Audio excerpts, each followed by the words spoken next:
O Dia Nacional do Diabetes é uma oportunidade importante para conscientizar a população sobre a prevenção, diagnóstico e tratamento dessa doença que afeta milhões de pessoas no Brasil e no mundo.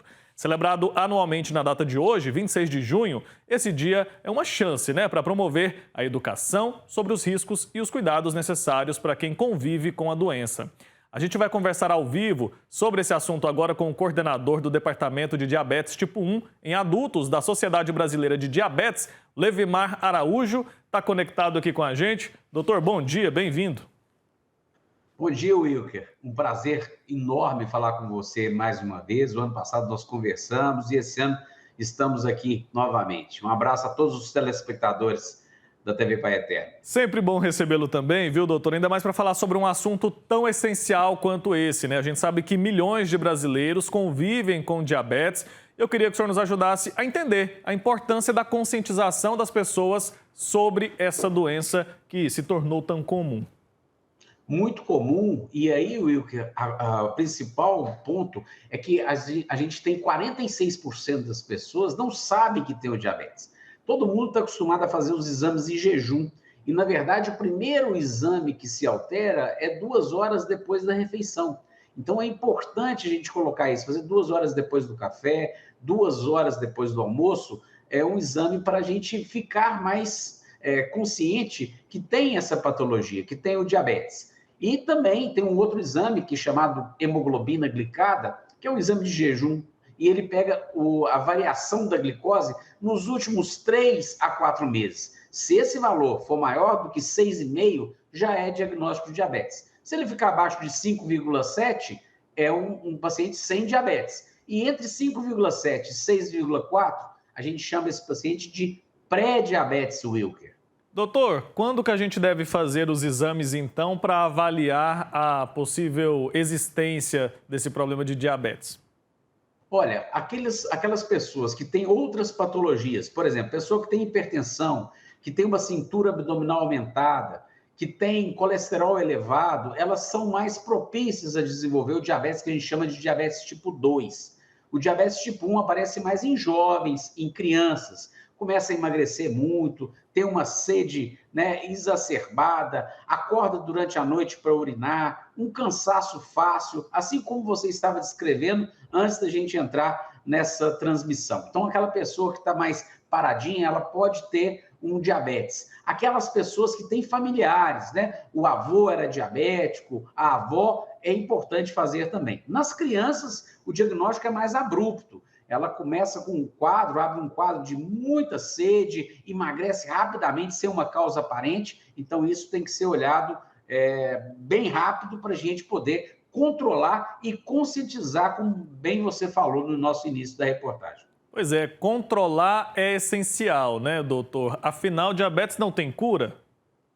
O diabetes ainda não tem cura. A gente tem várias experiências, que provavelmente, num dia a gente vai chegar, se Deus quiser, nessa cura. Mas no momento nós temos controle e a pessoa pode viver uma vida muito boa, sem complicações, se ela tiver essa conscientização.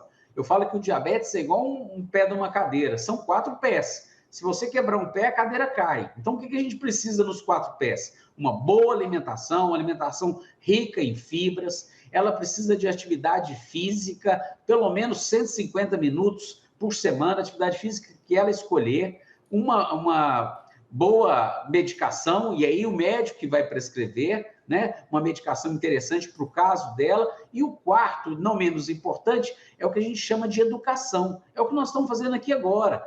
Todos nós precisamos de cuidar do nosso corpo, Não é só o médico, não é só o nutricionista, o fisioterapeuta, o professor de educação física, o psicólogo. A gente tem que ter essa consciência. Nós temos que estudar e ver quais são os alimentos que nos fazem alterar essa glicemia. Então, esses 4 pilares são fundamentais no controle do diabetes. Perfeito. Queria que o senhor falasse um pouco sobre as principais diferenças entre o diabetes tipo 1 e o diabetes tipo 2. Existe uma que é mais perigosa que a outra ou não? Na verdade, não. A mais perigosa, Wilker, é aquela mal controlada. Então, se for um diabetes tipo 1 mal controlado, ela vai ser mais perigosa. né? E a gente vai ter uma série de complicações, né? Por exemplo, amputações de perna, né? Cegueira, insuficiência renal, problemas cardiovasculares. Problema cardíaco tem 16 vezes mais chance de acontecer numa pessoa com diabetes do que uma pessoa sem diabetes. Mas a diferença, respondendo a você, o diabetes do tipo 1, antigamente a gente falava que era mais comum nas crianças e nos jovens. Mas hoje nós temos um outro tipo de diabetes chamado LADA, que pode aparecer após os 35 anos. O diabetes tipo 1 ou LADA, ele tem uma destruição das células que produzem o hormônio chamado insulina, que é no pâncreas. Há uma destruição autoimune, ele para de produzir essa insulina. E aí, rapidamente, ele começa a ter esse quadro de emagrecimento súbito, de sede, igual nós já comentamos. O diabetes tipo 2, ele tem a ver com a genética, mas ele tem a ver com nossos hábitos alimentares. Por isso ele está expandindo bastante. Antigamente ele aparecia depois dos 45 anos. E hoje nós temos até jovens com diabetes tipo 2, porque ele está relacionado à obesidade.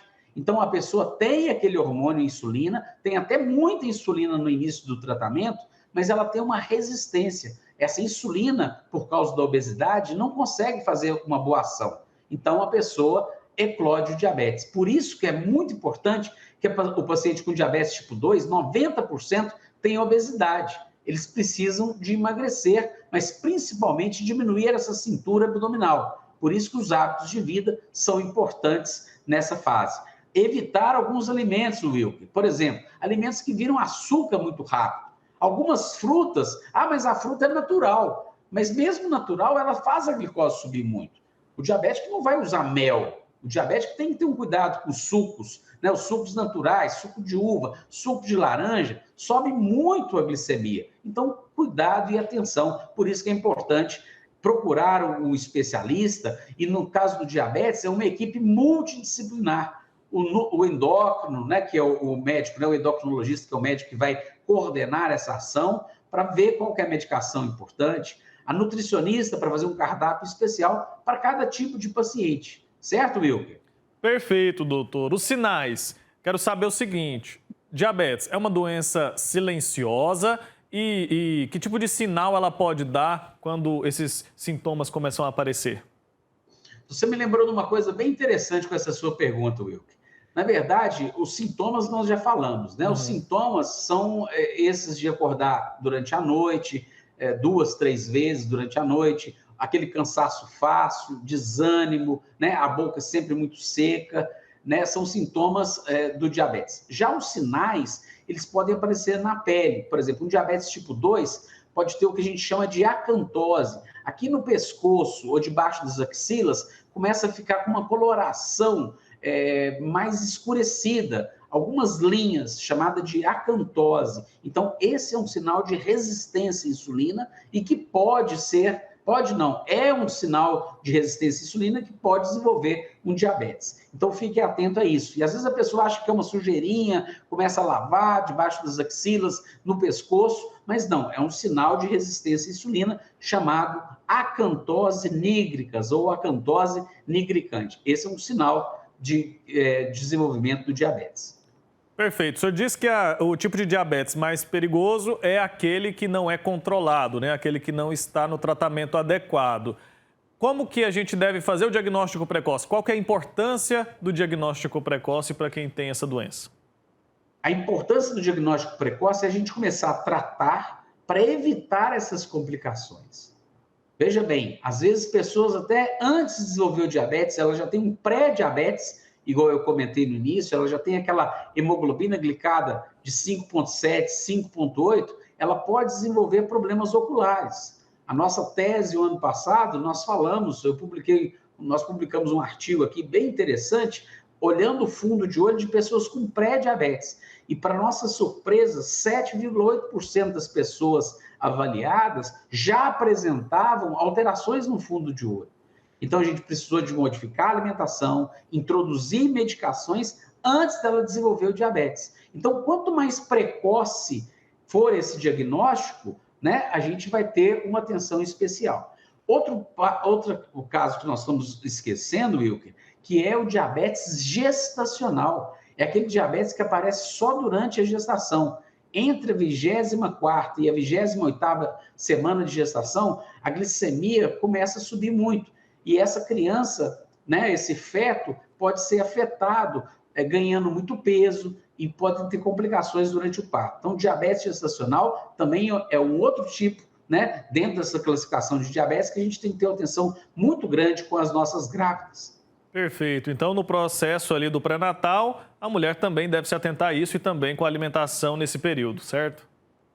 Sim, sim, sem dúvida. Então, dentro do pré-natal, ficar muito atento à glicose, mas principalmente que existe essa resistência à insulina aumentada entre a 24ª e a 28ª semana. Mas um pré-natal bem feito pode nos ajudar a controlar tanto a saúde do bebê, né, do feto, quanto da mamãe. Tá feito o alerta. Quais são os principais desafios, então, para o tratamento do diabetes de uma maneira geral? Hoje em dia, a gente tem um estilo de vida tão complicado, né? A maioria das pessoas. Como que faz para organizar e equilibrar isso aí? Olha, a principal a dificuldade nossa, Wilco, é justamente essa, né? Essa nossa vida corrida. Eu falo que na hora da alimentação, né, a gente tem que voltar àqueles padrões antigos. Hoje o celular, né? Eu estou vendo você conversando comigo aí, você está com o celular na mão também, eu estou com o celular aqui. A gente está voltando para um estresse. E o estresse produz um hormônio chamado cortisol, que eleva a glicose. Então nós temos que ter muita atenção, né, com esse nosso estresse. Procurar ter momentos de relaxamento ao longo do dia. Uma alimentação saudável, rica em fibras. O que é fibra? Vai comer o arrozinho com feijão? Põe uma couve, faz uma salada antes. É importante comer devagar, mastigar bem e não esquecer da atividade física. Pode ser dentro d'água, pode ser uma hidroginástica, né? Pode ser uma caminhada, mas uma atividade física constante, né? Pelo menos 150 minutos por semana. Se for necessária a medicação, por isso que eu estou falando, a importância do médico olhar. Se for necessária uma medicação para te ajudar na redução do peso, para reduzir essa glicemia, também é importante. Por isso que nós precisamos de ter em mente essa educação para prevenir e, principalmente, olhar o diagnóstico. Será que eu tenho diabetes? Deixa eu fazer a minha glicada, deixa eu fazer meu exame de hemoglobina glicada para ver como é que estão meus parâmetros e aí eu vou repetir de 3 em 3 meses conforme o valor ou de 6 em 6 meses. Tá ótimo, doutor. Muito obrigado pelo seu tempo aqui com a gente, pelas informações, pelo alerta para quem está em casa. Até uma próxima, viu? Tchau, tchau. Eu agradeço demais, um abraço a toda a sua audiência, sempre estou à disposição aí para o Jornal Brasil Hoje, para toda a emissora, tá? Um abraço aos nossos telespectadores, fiquem com Deus, um abraço. Com Deus, abraço, sempre bom recebê-lo. Até mais.